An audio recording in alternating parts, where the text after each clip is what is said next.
Hello and welcome to episode 226 of Drink the Movies. I'm Brian here as always with Michaela.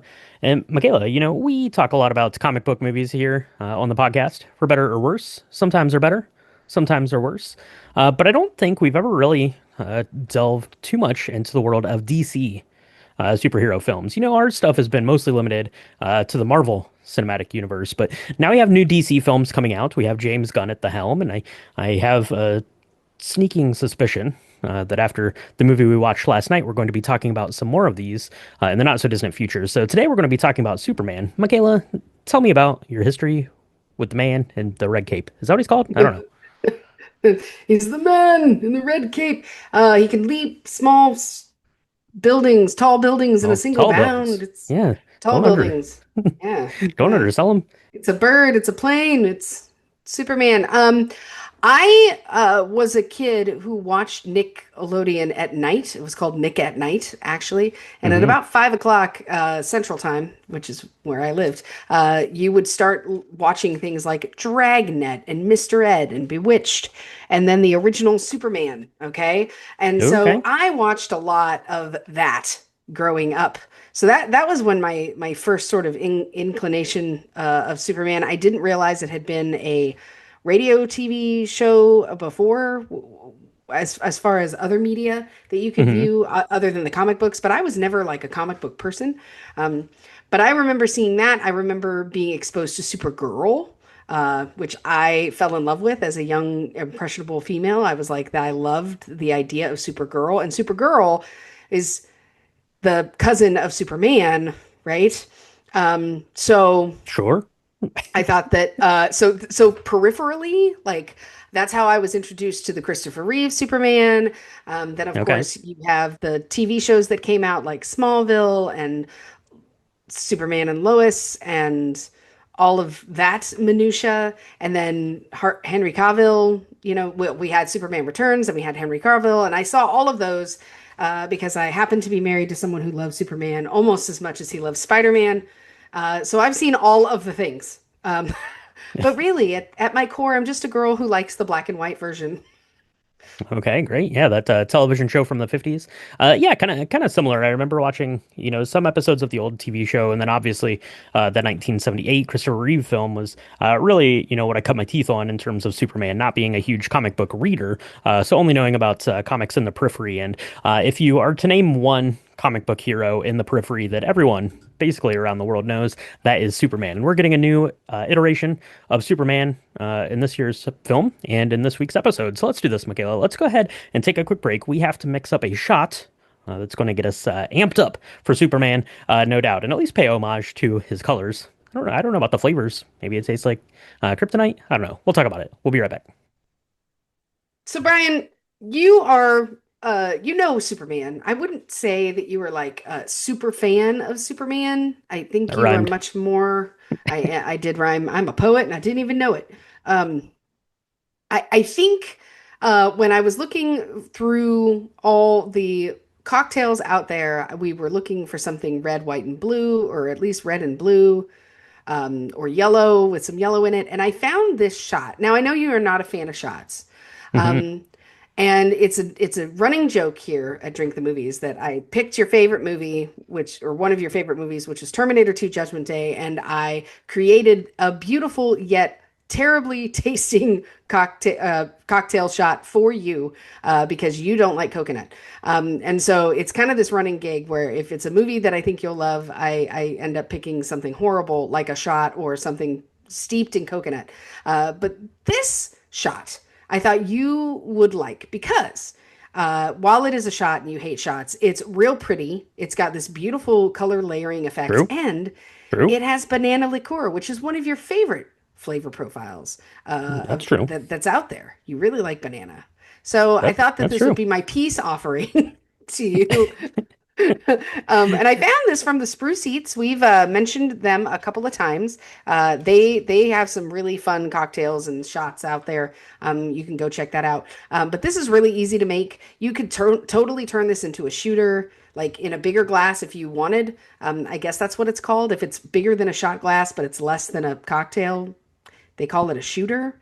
I don't understand that because it sounds like it would still be a shot, but whatever. But you could do this. You just want to make sure that you layer it correctly and it will still look beautiful.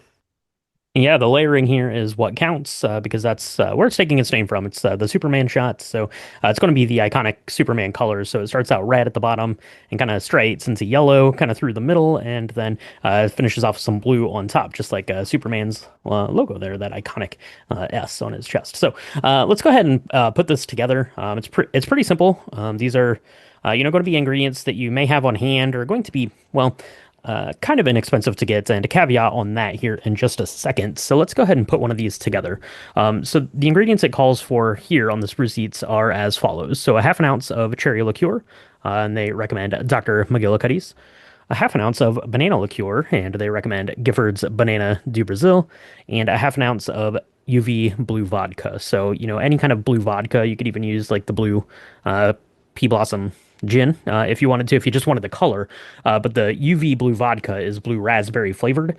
So that's pretty important when you're talking about shots like this because basically shots exist to taste like a little pop of flavor in your mouth. And that is exactly what this is. I mentioned the Dr. McGillicuddy's. That's pretty inexpensive. Or you can get a different cherry liqueur. Blue vodka is probably going to be pretty inexpensive. Definitely the UV one is pretty inexpensive. The Gifford Banana de Brazil, not inexpensive. So if you don't want to waste that on a shot, and I certainly wouldn't blame you there, you could get just regular banana liqueur, also pretty inexpensive if you just want to have some of these things on hand to make a shot. So yeah, just layer it in there, half an ounce at a time. Go slow, pour over the back of a spoon, and try to keep them separate as possible. Michaela, you did an excellent job layering yours, I will say. You can see the pictures on the social media and on the website. So you mix this, or I guess you don't mix it. You pour it very carefully, and then you slam it down, right? Just like slamming Superman down into the ground in a fight scene or something. I don't know. Yeah, How did it taste? What'd you think? yeah. I thought it was fine. I thought it was fine. It was very sweet for me. The blue raspberry, is pretty sweet. The banana liqueur, here's where I think it makes sense to spend the extra money for the banana de Brazil, because it's going to be very banana-y, but it's going to be Hmm. less sugary. It's definitely going to be True. more Very true. of like a fresh banana flavor versus like the candy banana. Like you wouldn't Hmm. have like the thousand bananas. Okay, that is it's gonna make it banana-y, but it's gonna also like increase the sweetness by like tenfold. So take that with with what you will, because this was already a pretty sweet drink. Now, I used Hearing's cherry liqueur because that's what I had on hand. Okay. And so that was nice. It's again, it's not an expensive. So I think really for me, going the extra mile and spending using that half an ounce of banana de Brazil was probably the right thing to do. I found this to be okay. It was pretty sweet. So shots are meant to be enjoyed like one time and then you move on with your day. And I Yeah. did that. I enjoyed it one time. It Move on with your really life from having a shot. That's what I say. Mm, we may or may not agree on whether or not this movie was any good. I think though for me it was very symbolic because it was very this this this shot was really more for the effects rather than what you were drinking and rather than the contents of it. Like it was really more for the look and feel of what you wanted, because it looks beautiful. And I was really proud of being able to layer stuff, right? That was something that I have always struggled with.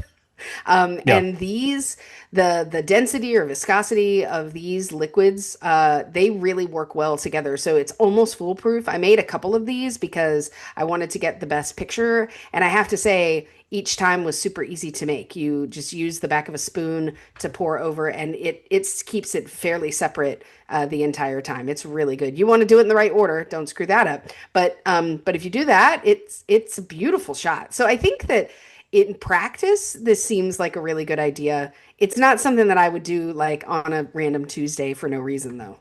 It is pretty sweet, as you mentioned. This tastes exactly like Captain Crunch berries. It tastes exactly like those berries. That's what it tastes like. Huh, So if you're a big fan really? of I've never had that Captain cereal, Crunch Berry, well, so there you yeah, all go. right. That's what it tastes like. It tastes like a weird like blue raspberry. Cherry thing. Yeah, this was fine as far as shots go. If you want a pro tip, I guess, or not pro tip, and maybe it's an amateur tip, but if you're having trouble getting your layers down, I'd suggest using like a little measuring cup that has a little like spout on it, and that's going to help you pour that a little bit gentler than just pouring it out of like a jigger or another shot glass or something like that. So that's going to help you be a little bit more precise in your pours and help you with layering, either in this shot or a different layered cocktail that we've done here in the past or something else that you want to send our way. So with that, Michaela, I think we better go ahead and grab some more banana liqueur. Maybe I'll turn this into a long drink. Probably I'll throw some whiskey in there. I don't know. I'll do something. I'll Hmm, do something lovely. other than a shot. And let's take a break, and we'll be right back to chat about this week's film, Superman.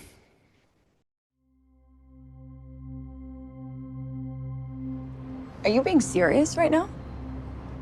Yeah, You'd let me interview you as Superman. sure.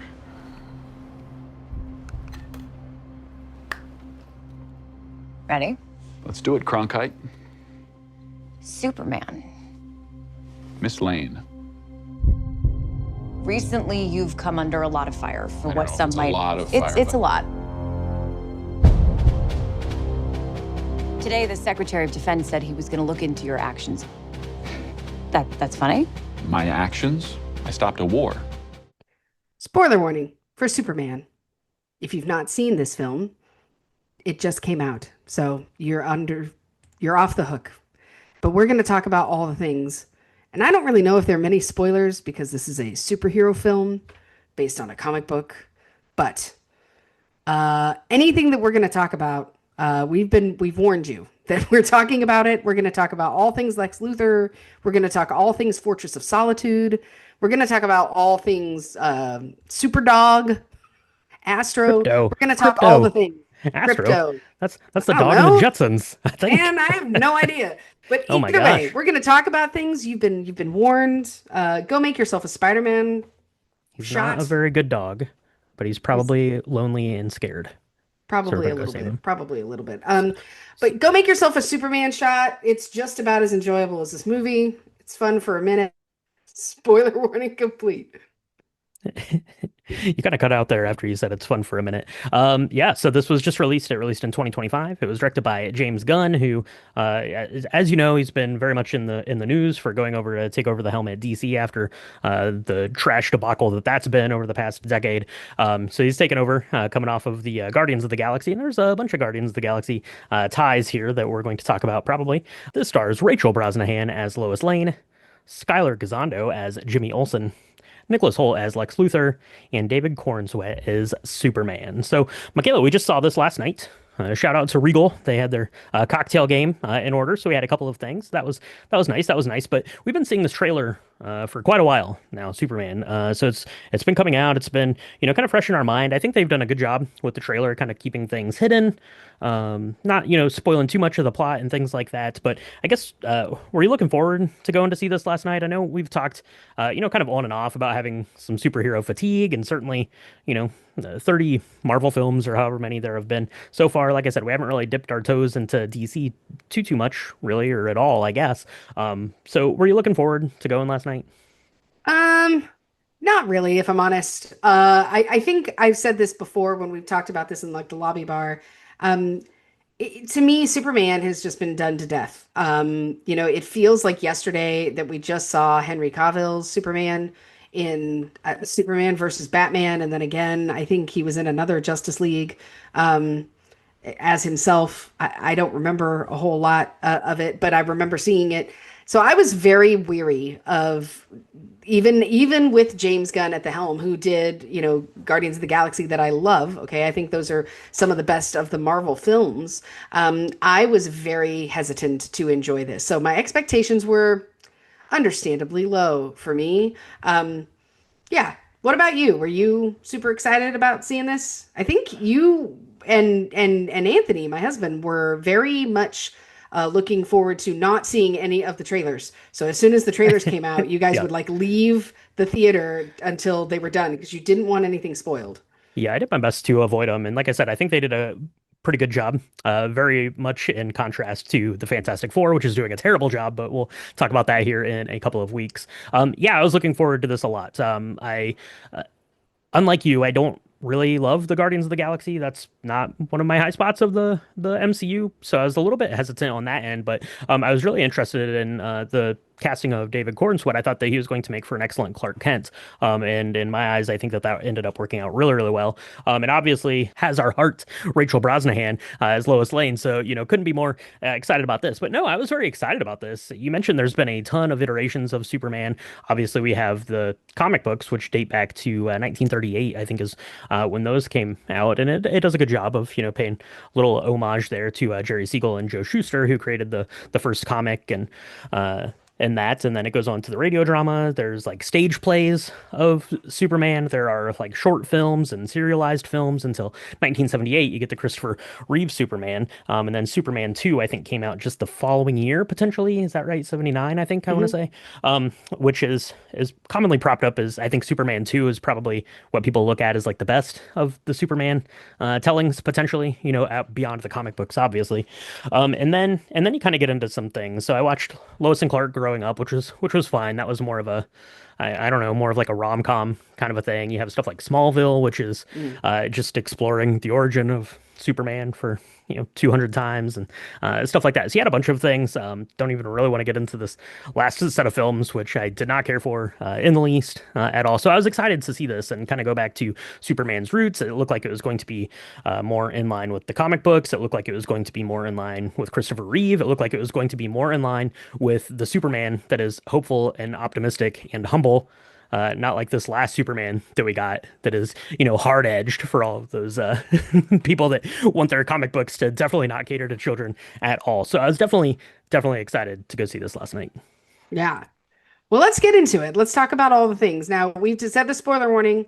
I gotta say, there were a couple of things that I thought was great. I think the setup of this, as we start the film, was pretty great. It has this whole like like 300 million years ago, 300 years ago, 30 years ago, 3 years ago, 3 minutes ago, like all of this stuff that you kind of learn about metahumans and how they've been around for a while. But one of them came to Earth, right, 30 years Mhm. ago. And so you see, I don't know, it starts in the middle of like the Antarctic Circle somewhere, and you see basically Superman get beat for the very first time ever, which I thought was a brave choice to begin a movie with his defeat.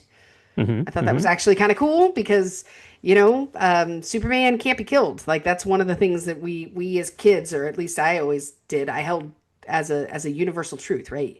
And it wasn't until like I heard that in the comic books they had like the death of Superman that was a huge deal, and even later in kind of the Henry Cavill versions of Superman, right? Where could he die? How does that work? Because he never gets beat. He's always like one punch and you're done.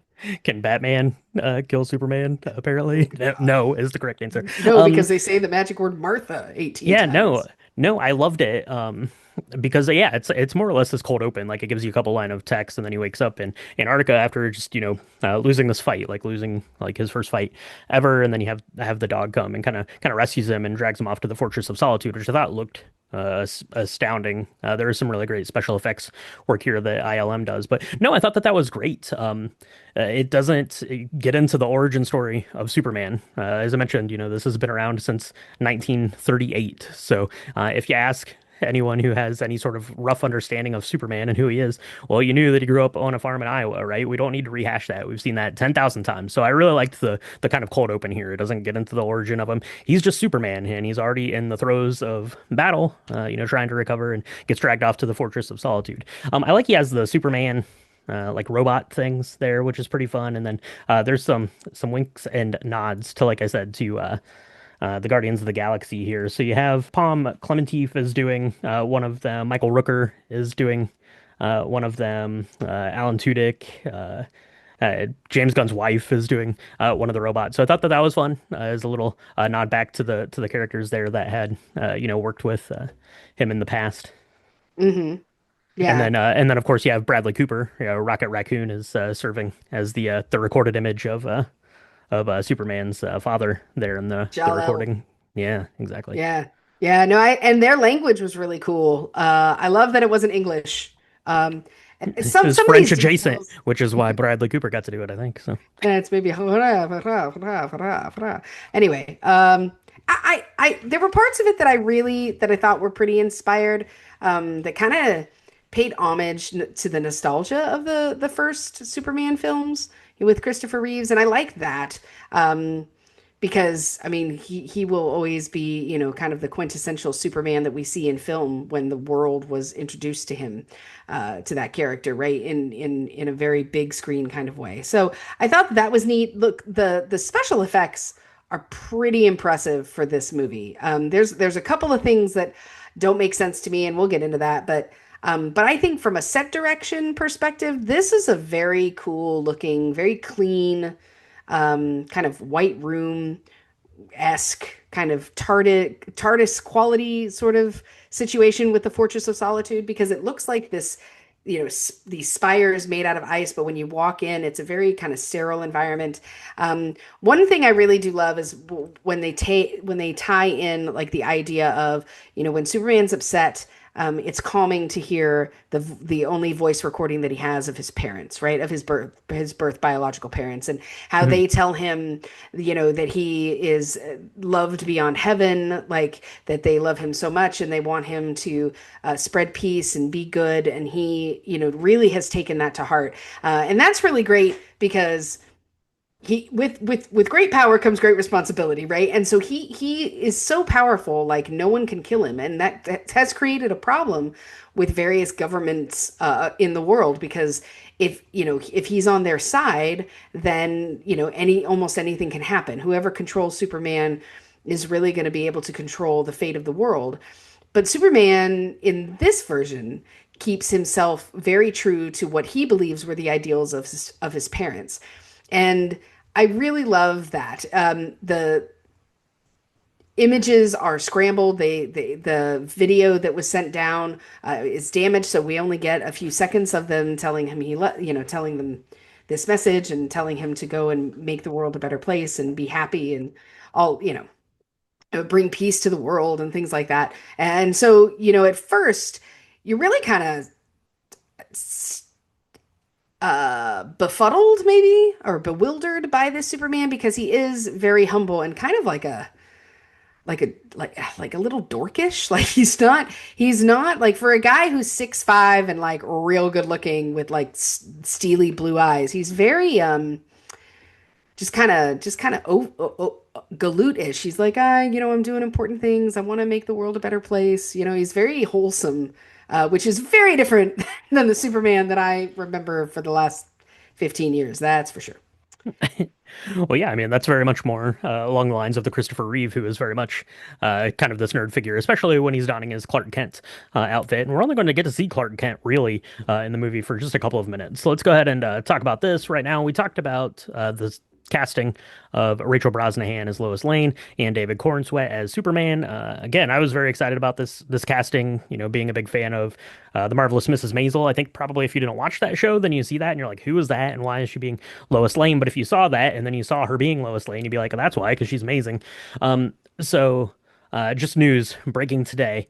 In order to keep its PG-13 rating in India, they had to cut out the two kissing scenes between Lois and Clark because they are quote unquote overly sensual and can confirm the chemistry between those two pretty good. Really? See, I mean, I thought the kissing scenes were fine. I thought the way they argued was not like, I don't know. Definitely felt like that was something that I would have wanted more of. Not the physicality part, but like the more chemistry between the two of them. But I have to say, I mean, immediately after this film, I really, that was probably my number one critique of it, was I did not feel like they liked each other enough. But I also Really? think that, yeah, No, I loved it because it drops you in. They're already in the midst of their relationship, right? So they've already had like the swooning bit, right? Where she realizes that he's Superman, like the most powerful being in the whole galaxy, right? And now they're progressed, like to the second stage of that, where, she is this go get 'em reporter, very, very strong-willed. Obviously, he is the most powerful being, so you're going to butt heads. And I loved that it explored that part of like the next phase of their relationship. Well, and I like that she was She didn't um swoon over him. She wasn't like, "Oh my she God, you're didn't. Superman." Right? Right, No, she right. held No, his she held his feet to the fire. She's like, "You have to this oh, if you're going to be Superman, this is what it's going to be, right? This is right. how it And it's is." not really fair. I did like also because here's the thing. Here's upon further reflection, I really like that she is not look, Rachel Rosnahan is beautiful by all accounts, right? She is absolutely perfect physical specimen. But she is so much more than that. Like we say, we will talk about actors and actresses being beautiful and looking the part. But she, as a human, is more than that. And one thing that I kind of maybe made me uncomfortable was I had to take my own medicine there, because in our minds, Lois Lane is this beautiful uh, counterpart to this really strapping Superman, but she's also got to be, and we see it in the comics, we certainly have seen it in the past iterations, where she's got a mind of her own, and she saves him as much as he saves her many times, right? And this was, to me, the grittier take of that, right? So even in like the Henry Cavill ones, that there was a lot more chemistry where she just loves him so much and can't live without him. And this was very different. And I think you're right. I mean, I wanted it to be more copacetic. I wanted it to be more harmonious, but I don't think it was as realistic as what a real Lois Lane who lives in today's world would react. She wouldn't let him interview himself without holding him accountable and saying, "Look, that's actually a gross like misconduct of a journalist. And you're a journalist in real life as well as Superman, so maybe." Somebody else should interview you. And at first he's like, absolutely not. And then he's like, fine, whatever. And then they get in this big fight because we see him sort of become what he could become because he's like, I'm saving people. I don't want to have to answer to anybody, least of all my girlfriend. And then she kind of lets out this sigh of, well, I knew it would never work. And that was so sad and so hard to watch, where it was like, man, you guys have only been dating 3 months and you're having this big argument about these very real things that, were bound to happen because they weren't going to be able to maintain, the roses and rainbows forever. But man, it was just such a stark contrast. And the fan in me who wants them to just be all happy and in love was very uncomfortable with it. But I had to sit with that for a little bit because I really didn't like it. And then when I woke up this morning and thought more about it, it was like, well, I do like that it was more realistic. And I do really like this realness and this, again, holding your partner accountable that I've not seen really in any of the Supermans before. I thought that was kind of neat. Hmm. Like he's big and tall, he's big and tough, but he is no match for the love of his life. Yeah, no, I thought his portrayal was excellent, and we'll kind of circle back onto that. I want to talk a little bit about Lex Luthor here in the movie. I mentioned it at the top, right? It kind of trusts you enough to understand that you're smart enough to understand where Superman comes from and how he got to be Superman, right? You can put those building blocks together. It kind of does a similar thing with Lex Luthor. Maybe it's a little bit thin, kind of on his motivation. Maybe that was done intentionally to leave the door open for further exploration later. Like it actually does with the origin story bit here in the film as well. But Lex Luthor is basically, kind of your tech bro sort of a thing, like as you might imagine, right? And he's waged this kind of like false flag sort of war kind of thing. So A, he could basically continue his world domination, and B, to suss out Superman because he knows that Superman's really the only one who's going to be able to stand up to him in the end of it here. We have Nicholas Hoult, who's having, pretty big last couple of years of his acting profession here. Most recently, I think Nosferatu, I think was the last thing that we saw him in. And I guess this version of Lex Luthor was really sort of modeled after the Lex Luthor that we get in the series Smallville, which we're both fairly familiar with. And actually, Michael Rosenbaum, who plays Lex Luthor in Smallville, has a cameo in the film as well. What do you think about Lex Luthor? Anything in particular you wanted to talk about his master plan there, his Um, little baby half universes or whatever they're called, pocket universes. pocket universes. That's what they're Um, called. yeah, Nicholas Holt I is like baby great at universe better. That's better. that is better.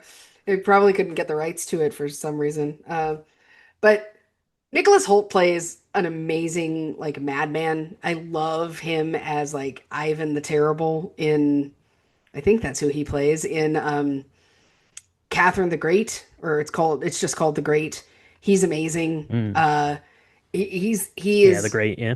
yeah, he is like this amazing madman who is only matched in his insanity by his amazing good looks. Like he's so pretty. And so, you're just kind of taken aback in my mind by some of the things that he says. He's like genius level, right? Lex Luthor is supposed to be really smart, and you really Hmm. don't understand the motivations at all. And you don't really need to. I mean, it's fine. Um, I think that the war thing it really reminded me of kind of what I don't know the fourth uh, Avengers movie where like the one where they ended up taking an entire island and taking it up into the air and then bringing it back down again. It Oh was kind of yeah. reminded me of that kind of warlord. It's one of those. I don't Like remember which one. it's It's one one of of those. them. I don't know. So it was kind of that. I didn't love that, but he is spent. This was much more calculated. It was very different than the Lex Luthor that we've seen in the past. This was more kind of just maniacal and not stupid. So he made some very big decisions and took a lot of time versus getting angry and doing something on a whim that ends up kind of bringing about the end of the universe. Um, Hmm. that being said, he also really does not care if he brings about the end of the universe. So with these pocket universes, one of the things that I thought didn't quite work was, I mean, it's kind of like nuclear weapons, right? You want to have them, but you don't want to use them because if you Hmm. use them, then the world will end, including yours, because you'll die.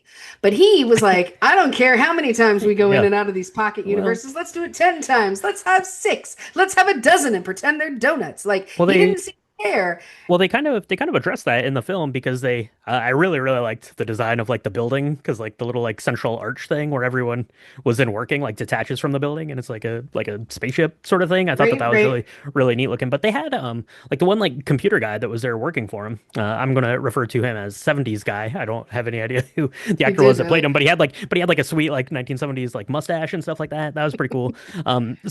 But he even says like because they take off and they start flying as this like rift where they've opened up this portal like is like tearing across the world and Lex Luthor is like you just keep going, don't turn it off, and the guy's like, well, eventually we're not going to have anywhere to land if you destroy the world, right? So I thought that was great and it kind of addressed that and it's it harkens to like Lex Luthor's maniacal nature there and I liked that a lot because in most Superman tellings, obviously, Lex Luthor is power hungry and is ultra wealthy and wants to take over the world and stuff. But there's always kind of like this like backbone of Lex Luthor having some sort of like jealousy of Superman or having some like personal kind of relationship with Superman and things like that. But this just really seemed to be more of like Superman was a means to an end. Is like it was just like the final hurdle that Lex Luthor needed to cross. It wasn't anything like more personal than that. It didn't feel like it was just like I need to get you out of the way so I can take over the world. Yeah, but then he also says in that last big confrontation, which I thought was the first time, in my opinion, that the writing really worked between the two of them.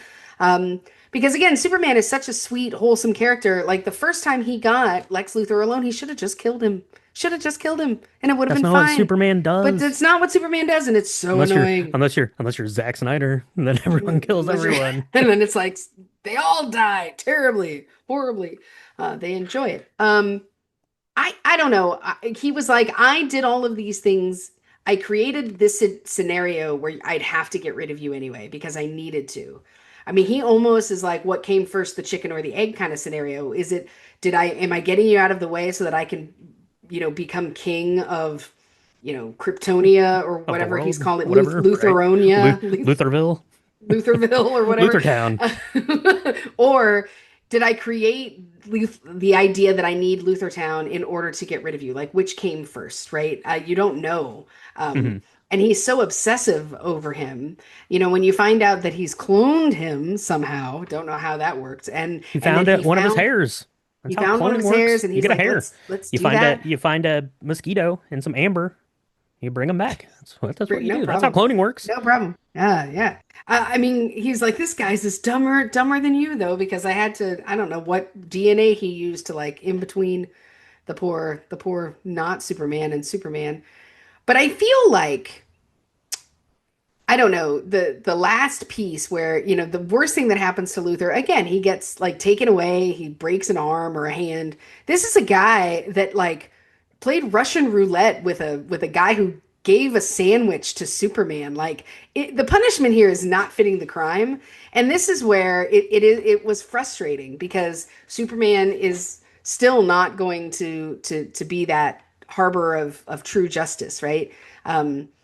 Like dozens and dozens of people have died, and he's like, "Go, take him away. You're going to the big house, Luther." Like, okay, Yeah. I don't Well, know. that's how it works. And I mean, that's the comic book trope, right? Superman Yeah, doesn't kill yeah, anyone. Batman doesn't yeah. kill anyone, right? Because that's just not how it works. So, um, yeah, no, I think that was fine. And yeah, obviously, Lex Luthor quick to aggression there when he has people down in his secret uh, interdimensional prison. There was a lot of real world facing things in this film that you can certainly draw your own parallels to. But I liked that prison. I liked the design of it. I liked that it was like basically like literally existed off of the grid, and I liked that sequence there with Superman as he gets kind of thrown in this prison at the behest of world governments and also Lex Luthor, who was promised to bring him in. So I did like that piece of it as well. Let's talk a little bit about the Justice Squad. Is that what they called themselves, or is that what the Green Lantern called them? I thought Yeah. that was pretty good. That was pretty good. So you got this is spoiler because they're not even like listed in the credits, I don't think. So if you don't want to know this, if you haven't heard, but you've got Metamorpho, Green Lantern, and Hawk Girl. So you have Anthony Kerrigan as playing Rex Mason, aka Metamorpho. You have Isabella Merced, who's playing Kendra Saunders slash Hawk Girl, who is going to be in everything. She is currently in The Last of Us uh, season two I was gonna of that. say, She's going to be in every movie that you watch from now for the next like 10 years, I guarantee, because she's great. And then you have the one and the only Nathan Fillion with the most epic bowl cut, which I guess comes from the original like Green Lantern comic. Love that so yeah, much, is playing Guy Gardner in the Green Lantern. And they're kind of, they're kind of like Superman adjacent and trying to help out. They're not like friends, they're not really enemies, but they kind of, are like running down the same aisle of, protecting things. yeah. I mean, it's funny. I don't know. I didn't recognize it was yet Nathan Fillion because he also has like a really bad nose job. I feel like it's not act that can't be his actual face. No hair cut can make him look that ugly because Nathan Fillion is the most ruggedly handsome author ever. I'm looking at you, Castle. Anyway, Mm. I really liked these three because they were very Guardians of the Galaxy-esque, where they were dysfunctional. They were more Thunderbolts maybe than Guardians of the Galaxy, but they were dysfunctional. They didn't like each other.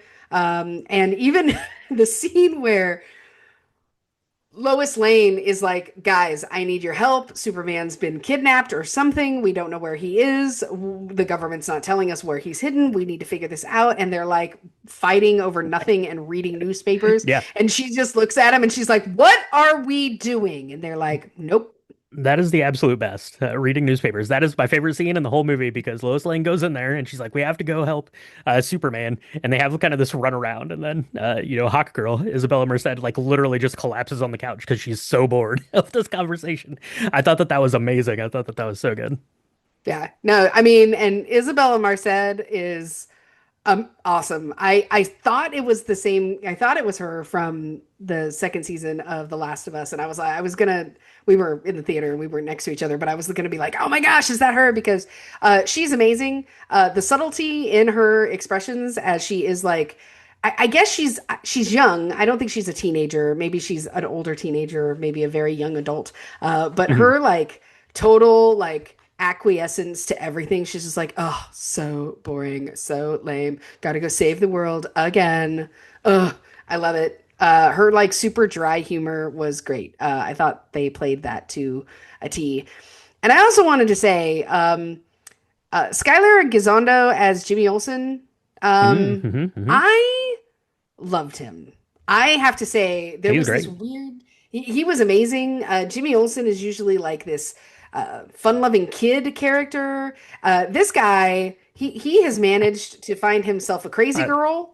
Uh, not only that, because that's a big plot point, right? That Lex right. Luthor's like crazy like selfie taking girlfriend is like smitten with Jimmy, but like all of like the girls just like walking around in the office are all like super into Jimmy. Like I love like. That was like such like a weird random take on it, and I loved it so much that he was just like this ladies' man, but he's like such like a nerd. Skylar Gisondo is amazing. He's in the Righteous Gemstones, which just finished its final season here earlier. That's how I know of him. He's done a couple of other things, but yeah, I think that he's propping himself up to be, kind of important in these Superman stories going forward. But I think, just big stuff going forward generally. So, Yeah, we found him first, I think, in Licorice Pizza. oh, Um, right. where and he was amazing in that as like a child who's insane. Yeah, no, I loved him. I loved the that take too on, Lex Luthor's girlfriends are usually like really pretty dingbats who literally do not care or understand that he is an insane maniac psychopath. And usually that's just fine. They had like the one where I can't even remember which one it is. Superman Returns. Like she's got these two dogs with her the whole time, and it's really annoying. But this one is smart enough to at least take a ton of selfies and then hand them over because all of the things she's taking selfies of are things like government contracts and like maps of the world as it's rewritten by Luthor Corp and all of that stuff, right? And so and it's interesting because she is crazy. But even at the end, you feel like Jimmy has got a soft spot for her. He's like, you're just nuts. But maybe we can figure this out because she's like, I just want to spend the weekend with you. Like that's that, and to be fair, like what does that say about Jimmy Olsen here, kids? Because she is willing to like go. She learned that all of she's Luther's ex-girlfriends she's get willing to put go in to a dungeon in a interdimensional prison. pocket, right? Just Jimmy's for a got it going weekend with on. Jimmy. So Jimmy, I Jimmy's don't got know it what going you're on. doing, but you need to clone yourself, teach other people. Jimmy Olsen, School of Love. I don't know. But I thought that was great. I thought that was actually a way more interesting than some of the other tropes that we had going on. I thought that was a good take. Um, Now, can we talk a little bit about Mr. Fantastic, Mr. Terrific? Was it Mr. Terrific? Who is he? Yeah. How am I supposed to know who that is? Because he just shows up. He's got like a giant black X, like of plastic on his face, and everyone kind of knew who he was, and everyone but Hmm. me. I felt incredibly alone here. Did Yeah. was I remiss in feeling that way, or should I have just gotten with the program, Brian? Inquiring minds want to know. Well, according to this, he's a gentle, Golden Age character from the comic books here, and he's a member of the Justice League, I think, is where he comes from. So, no, I wasn't familiar with him because I'm not, like I said, I'm not big into the comic books. But ultimately, I didn't feel like it mattered, like where he came from, which I feel was like very different and refreshing for this because if this would have been a Marvel film, we'd have been like, here's this character that you saw 19 movies ago.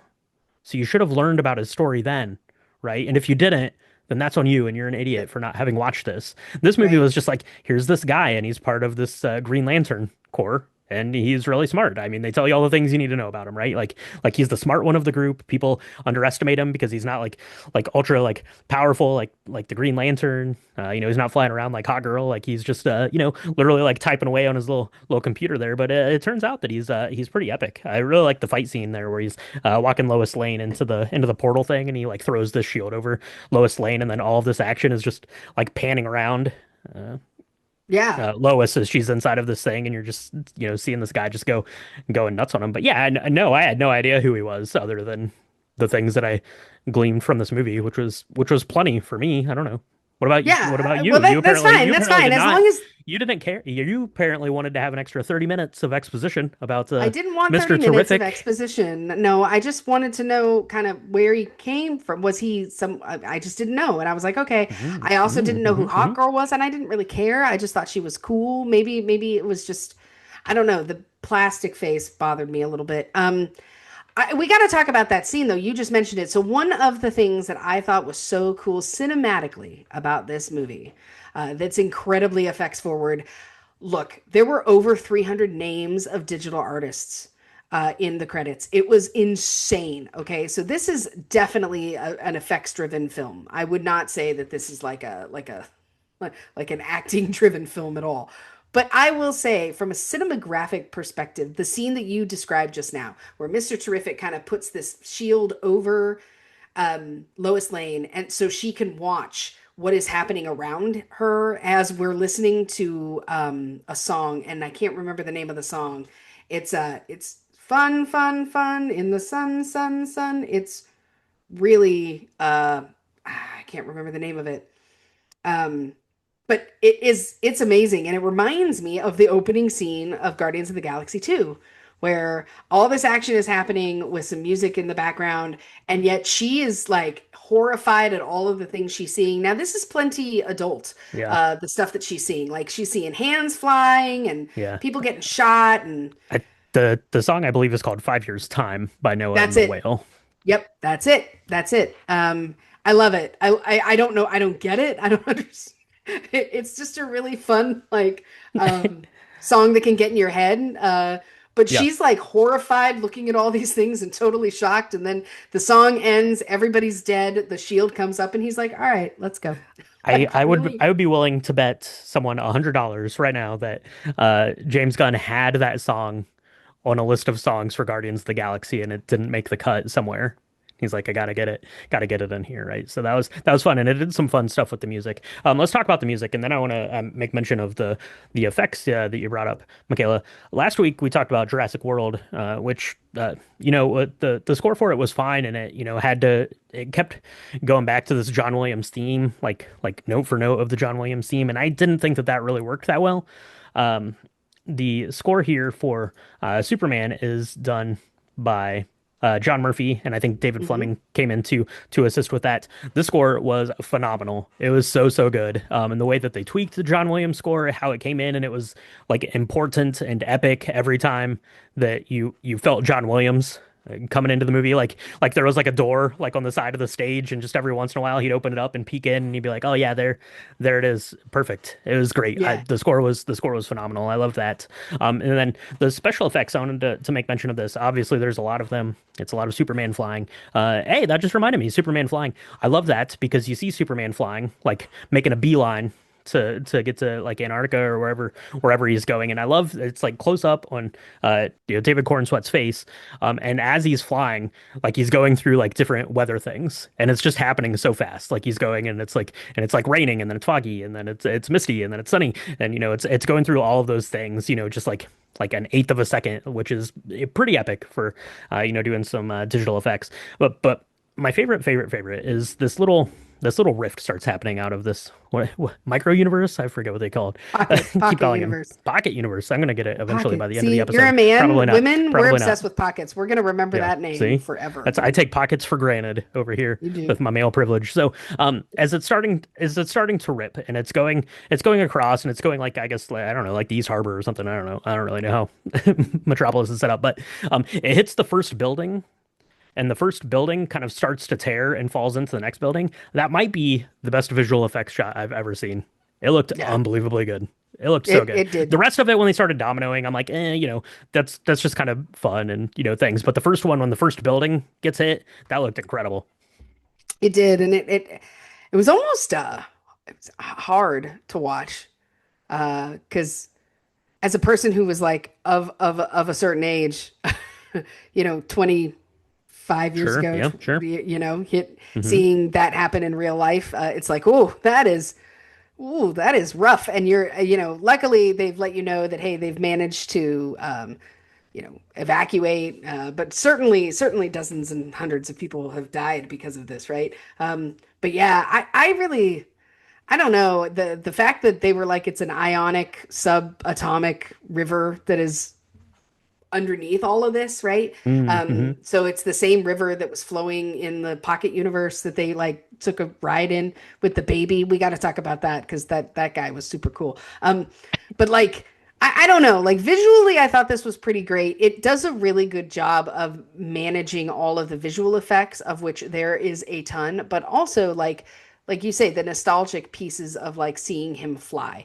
Because I remember when I watched Supergirl fly in the Hmm. 1986 Supergirl movie with Farrah Fawcett? No. Doesn't matter. Doesn't matter who she is. But with Christine Slater, Helen Slater. With Helen Slater, she when she was flying for the first time, it was a really big deal because that was like in the old Superman, he just kind of stood, he had Hmm. his arms Right. out and Yeah. nothing happened and there wasn't even wind. And so it was a really big deal for Christopher Reeve and Helen Slater's versions, right?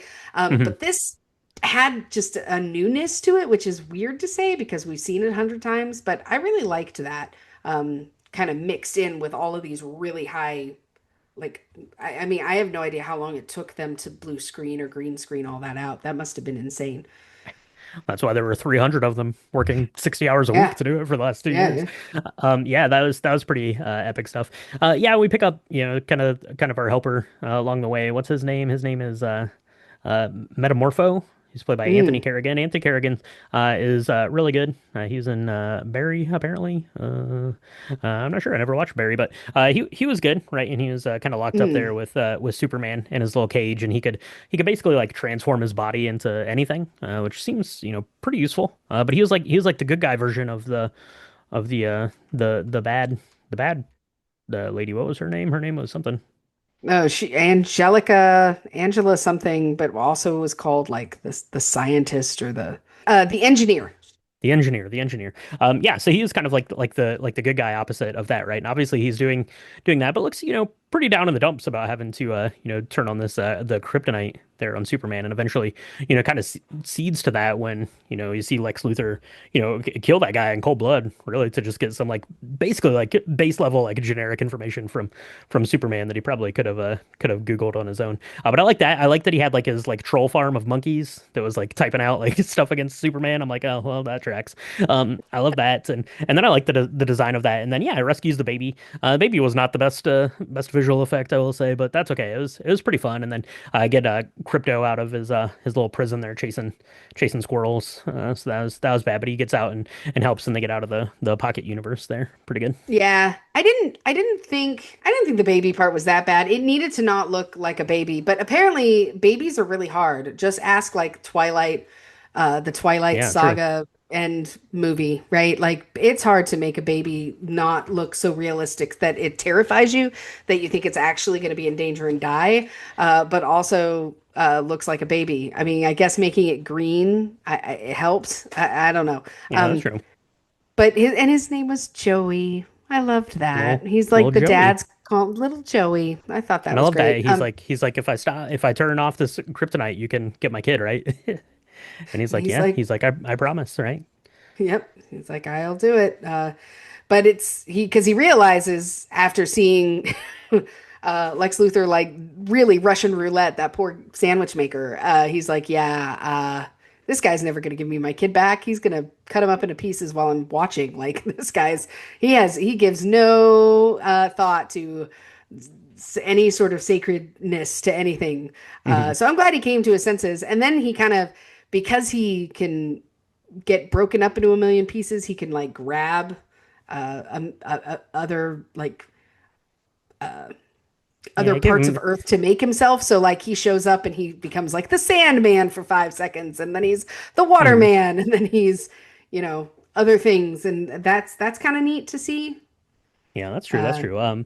He apparently debuted in 1965, which does not make him as old as Crypto the dog, which I think Crypto was introduced in like 1959, I think. So, yeah, it's harkening back to a lot of like the really old like foundational stuff of Superman in this hmm. film. And then there was kind of one other thing that I wanted to talk about, and then if you had anything else you wanted to talk about, we talked about that there wasn't really like an origin story, at least to like start off the film, but you get some really I thought incredible like origin stuff, especially very, very spoiler, like the very last scene of the film is Superman laying there in his Fortress of Solitude healing, and the robot I think is what did he say is he wanted his name to be like Gary. Gary, um, and Gary's like he finds it, and I think Alan Tudyk I think did Gary, but um, he says he finds it soothing when he watches the video, and you think it's going to be the video of his parents from Krypton, but it's not. It's like this like film reel of all of the time that his adoptive parents there were taking care of him. So I thought that that was beautiful. And then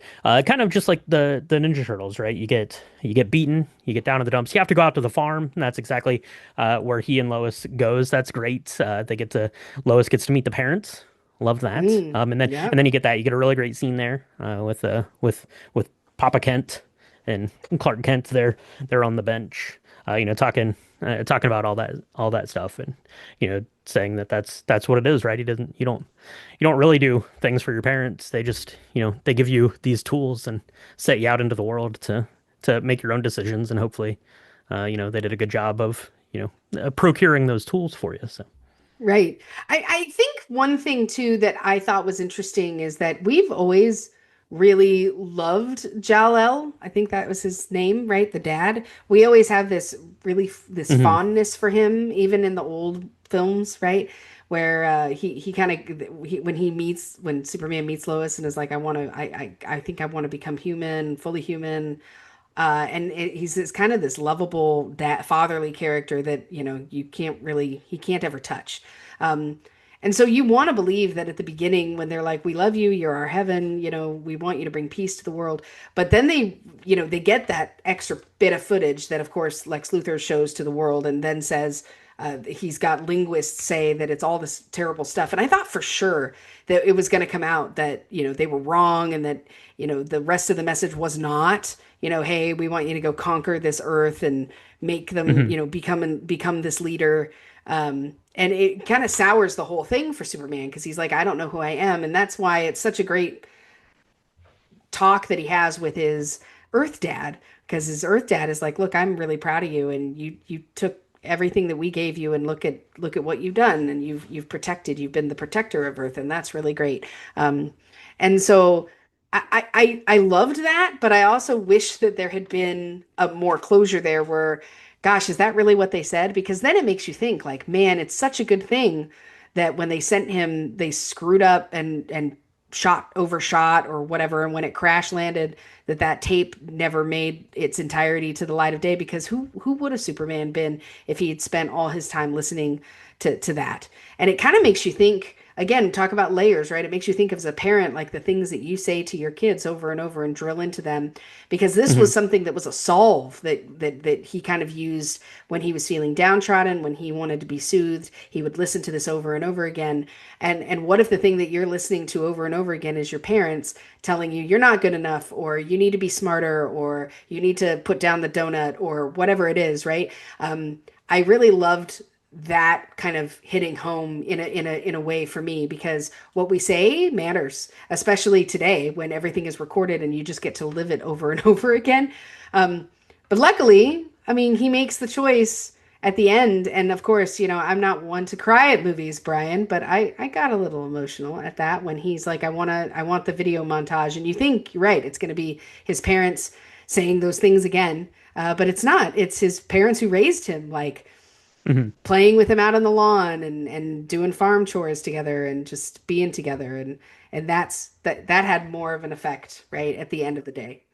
Yeah, absolutely. And I think as, kind of the pseudo origin story, I think that it carries more weight to see the effects of what Martha and um drawing up like on dad's name there. Um but the lessons that they taught him and how that affects Superman as the man versus, Superman as, the boy or the teenager or whatever the case is. I thought that was handled really, really well. I like that quite a bit there. Yeah, yeah, for sure. Yeah. So I did have a question because I wanted to kind of get your overall thoughts, because we left the theater. We didn't really talk much about this. Um, Yeah.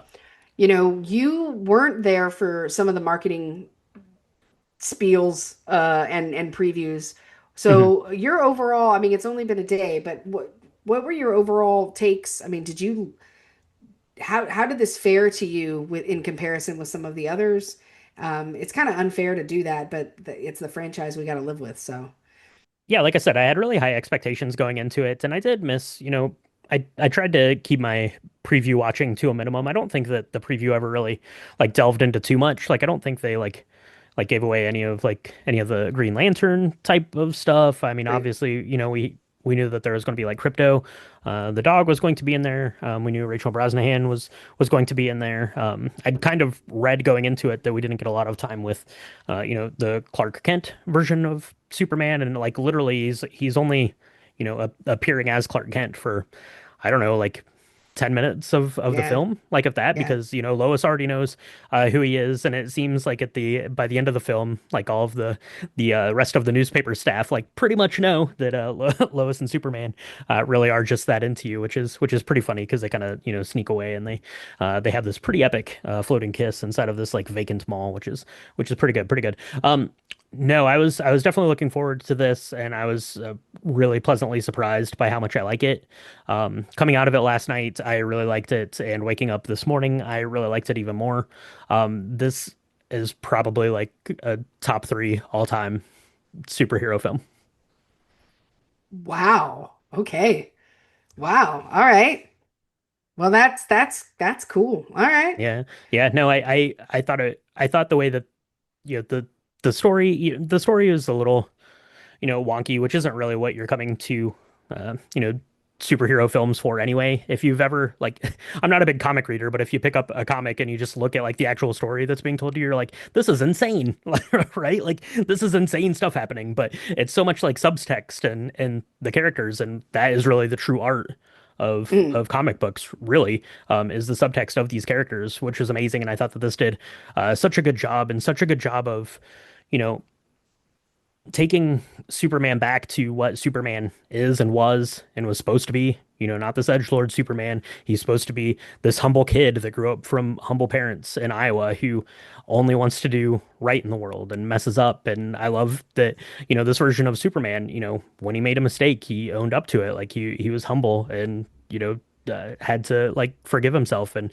always tried to do the right thing. And even when he's having that fiery confrontation with Lois there, as she's interviewing him there in that first time, he's like, the answers to these questions. You know why I'm doing this. And she's like, yeah, but you need to be able to vocalize it to the world, right? Like, I know that you're a good man and you're doing the right thing, but you have to be able to make people understand that. They have to be able to read it. And right. I thought it was brilliant. I thought it was so good. I'm so glad you liked it. I'm so glad you did. I have to say, I don't know. I at the end of the movie, like halfway through it, I was like, I don't like this at all. I was really uncomfortable.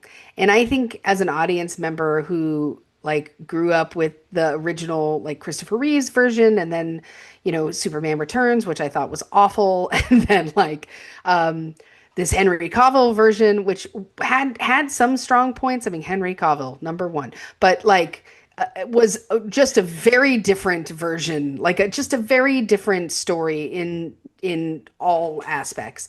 I was really scared to put any faith in James Gunn's version of events, right? I was really nervous. DC has been a disaster dumpster fire for as long as I can remember putting out superhero films. So I was like, oh my gosh, you couldn't even do Wonder Woman justice. Like, please do not screw up yet another Superman. And I really did by this morning and ruminating on it, I think I probably need to watch it again to really glean more of the things that I liked about it.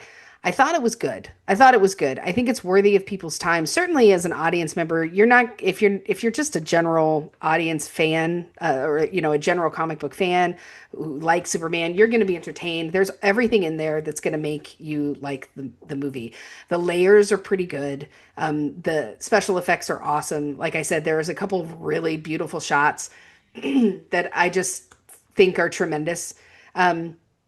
And again, the realness of these characters, that's what was gritty to me. And it might make you uncomfortable and you might not love it, but I think the realness of it is something to be celebrated for sure because it's definitely not the roses and rainbows version where all's well that ends well. Um, and I don't know, like it bothered me, but I still liked that it's okay that it bothered me, right? You can sit in the Yeah. uncomfortability and still get goodness out of it. Well, and you mentioned like it has like this like base of realism too, but it's realism in the sense of exploring these characters and the confines of what it means to be Superman or what it means to be Lois Lane or what what it means, to be any of these characters. It's not realism for the sake of it being, this gritty male power fantasy that we got in the last iteration of Superman. Right, right.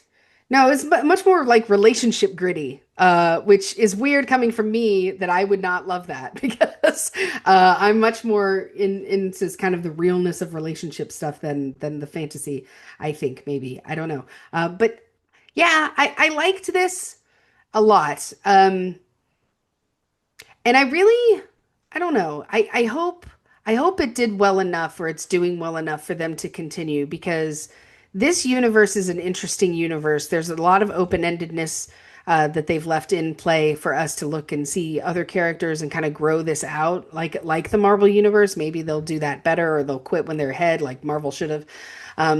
But I don't know. I'm very proud. I don't even know James Gunn, but I'm very proud of the work that he did because he did do a really good job of paying homage to the old, having some new stuff, being entertaining, not overly kitschy.